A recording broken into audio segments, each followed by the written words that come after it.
Once upon a time, there was a girl, and she had such beautiful and long hair that everyone who saw her could not take their eyes off. The strands were so light, just golden. Therefore, they called her Goldilocks. For all her beauty, she was a very naughty little girl. Mom always allowed her to walk in the yard, but ordered her not to go into the woods behind their house.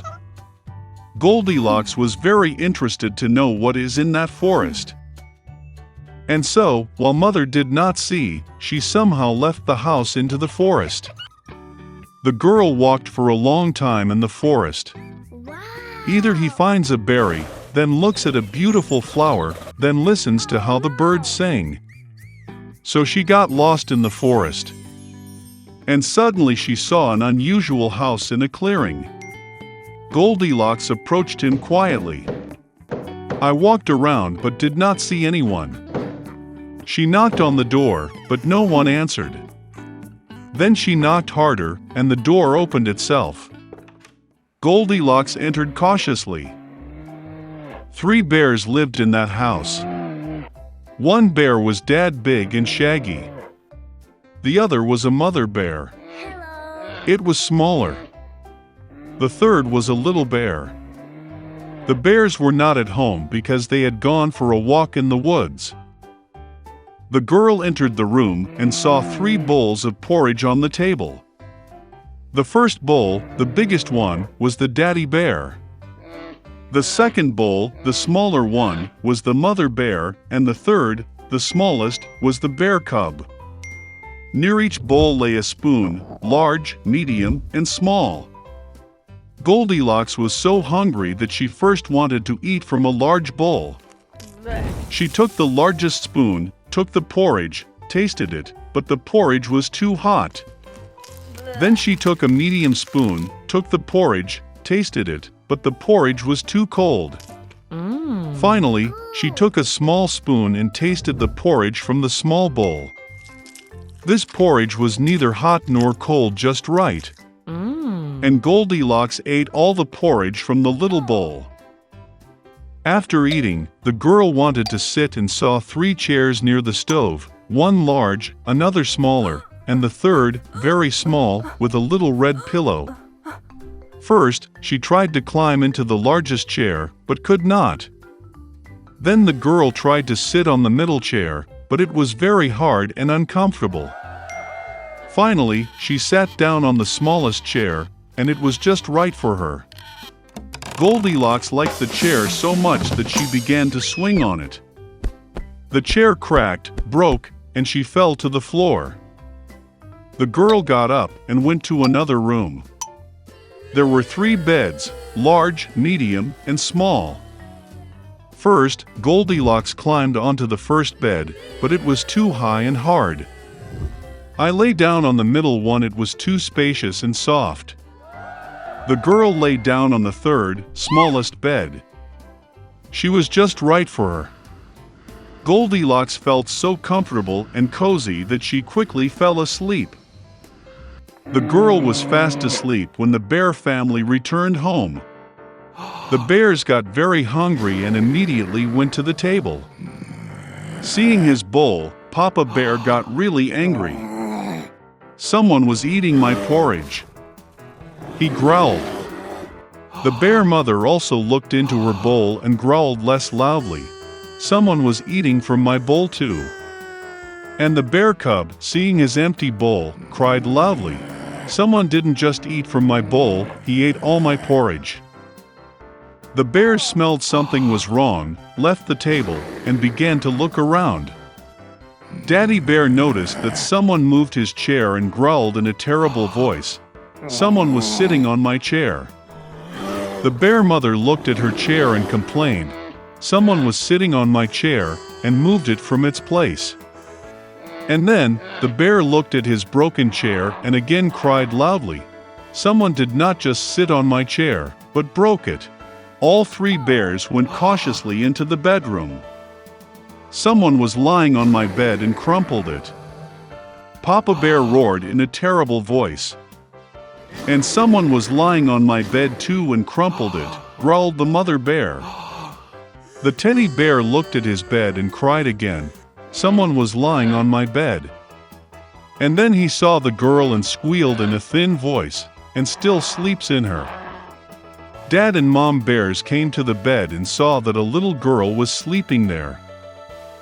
Goldilocks woke up from the cry of a bear cub, and was very frightened. There were 3 bears in front of her. She instantly jumped out of the house and ran wherever her eyes looked, without looking back. The girl ran for a long time. She was very tired, and then she saw her mother, who was looking for her missing daughter in the forest. Since then, Goldilocks always listened to her mother and did nothing without her permission. She became a very obedient, kind, and good girl. Lemuel Gulliver was born into the family of a poor English landowner. The boy was the third of 5 sons. At the age of 14, he became an apprentice to a famous London doctor, and then got a job as a surgeon on a ship. Cool. For 6 years Gulliver traveled to different countries, observed the customs of the natives, and even studied their language. And so Gulliver set off on another voyage on the ship Antelope. But did not have time to pass even halfway, as the ship fell into a terrible storm. The storm hit the ship against the rocks, and the sailors jumped overboard in horror. And only Gulliver managed to get into the boat. He was carried for hours on the waves, and soon by a miracle the boat washed ashore. But Gulliver was so exhausted by the storm that as soon as he stepped on the ground, he immediately fell asleep on the nearby lawn. The rays of the first sun awakened Gulliver. Oh, no! He tried to get up, but realized that he could not move. His arms, legs, and even his hair were tied to the ground with a net of small ropes. Suddenly something tickled Gulliver's chest. He raised his head and saw a little man the size of a finger. It was the king of the Lilliputians. He gave the order, and then thousands of small arrows, like needles, began to stab Gulliver's body. The prisoner immediately realized that it was better to submit. He showed by signs that he was hungry and thirsty. Then, by order of the king, food was brought to him. More than 100 natives climbed the stairs to Gulliver's mouth, pouring baskets of fruit, bread, and meat on him. When Gulliver ate everything, he was taken to the capital on a specially made platform. The prisoner was placed in a huge temple, chained to his left leg with many miniature chains. No! It was the largest room in the entire country, but even into it the giant had to walk on all 4s. At a meeting of the Lilliputians, the king ordered to provide Gulliver with a staff of 600 servants. They sewed a suit for the prisoner and even a bedding from miniature mattresses. Nice. And over time, the king was convinced that the giant is kind and therefore released him.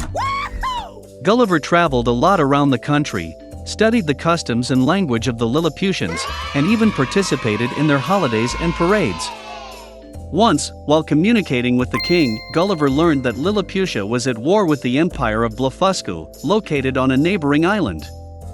The reason for the contention was that the Lilliputians could not agree with the Blefuscans on how to properly break the eggs. The Lilliputians split them from the sharp end, and the Blefuscans from the blunt. And now rumors reached the king of Lilliput that the enemy had prepared a fleet and was about to attack. Then the emperor asked for help from Gulliver, and he willingly agreed. And so, under cover of night, Gulliver took long ropes and swam to the enemy ships. He tied a rope to each ship and dragged them to the shores of Lilliput. The guards, who were the only ones on the ship, jumped into the sea and started swimming away from the giant. So Gulliver completely disarmed the opponents and received the most honorable title in the kingdom for this. For this, the courtiers disliked Gulliver. They began to weave intrigues against him, and soon the king himself accused the giant of high treason. Rumors spread throughout the kingdom. And Gulliver learned that at the Privy Council, it was decided to execute him. Oh no! Therefore, that very night, Gulliver made his way to the shore, where he left his broken boat. Having quickly repaired the boat, the giant left the country of the Lilliputians in a hurry, taking with him 6 small live cows, 2 bulls, and the same number of sheep and rams. Gulliver sailed on the ocean for a long time until he noticed an English ship. Yeah! On it, he safely got home. But, as it turned out, this was just the beginning of Gulliver's adventures.